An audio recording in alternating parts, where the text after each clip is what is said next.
పక్షాన కేసులు వేస్తే ఏ కోర్టులు అంటే అధికారంలో ఉన్న వాళ్ళు మన గవర్నమెంట్ ట్యాక్సులు, కరెంటు బిల్లు, వాటర్ బిల్లు, ఇంటి పన్ను కడుతుంటే అవన్నీ తీసుకొని జీతాలు తీసుకొని కోర్టులో జడ్జి కానీ, హెచ్ఆర్సీ జడ్జి కానీ, ఆర్టీఏ హ్యూమన్ రైట్స్ కానీ, ఇన్ఫర్మేషన్ కమిషన్ కానీ కూర్చొని తింటున్నారు. మరి కార్లలో తిరుగుతున్నారు, సెల్యూట్ కొట్టించుకుంటున్నారు. మీరు ఏం చేసిందని సెల్యూట్ కొట్టాలని పేద ప్రజలు అడుగుతున్నారు.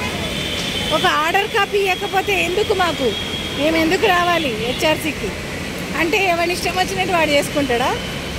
వాడు పక్కన వచ్చి ఇంట్లో ఉంటాడు, ఇల్లు కబ్జా పెడతాడు. ఇవన్నీ చేస్తుంటే మేము గమ్మున ఉండాలనా అని అడుగుతున్నారు పేద ప్రజలు. ఏమమ్మా ఏం జరిగింది నీకు? రోజులు అయితే తిప్పుతున్నారు మేడం. ఎన్ని సంవత్సరాలు అవుతుంది? 1 year అవుతుంది. 1 year, 1.5 సంవత్సరం. ఆర్డర్ కాపీ ఇస్తారాడనా? ఇస్తామన్నారు. రేపు ఇస్తారా? ఆర్డర్ కాపీ ఏమొస్తుందో చూసి చెప్పు నాకు, సరేనా?